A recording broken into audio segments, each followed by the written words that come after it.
Horses out, Conquista Boy gets away immediately. Shadow of the Wind, My Billion is running by the row.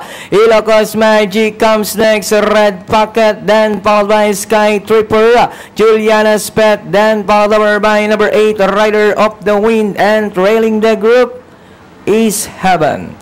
Ilocos Magic by about 2 lengths, and in second is My Billion. Alongside, moving up now to take second is Umbrella Girl, then followed over by Shadow of the Wind in fourth, Conquista Boy in fifth, Red Pocket in sixth, Juliana's Pet, Sky Tripper, then followed over by Rider of the Wind, and Heaven is still racing in last. Ilocos Magic, Umbrella Girl in second, Shadow of the Wind, Conquista Boy now moving up to take fourth.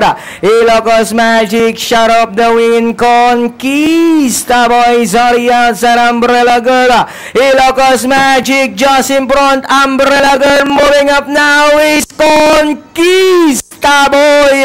Conquista Boy now takes the lead by about 2 lengths. And in second, Juliana's Pet, Ilocos Magic, Umbrella Girl, and down to the finish. And it's still Conquista Boy, Juliana's Pet, entering the finish line, the horse of Mr. Cesar La Chica, Conquista Boy, Umbrella Girl, Sky Tripper, Juliana's Pet, then comes Red Pocket, 8, Rider of the Wind.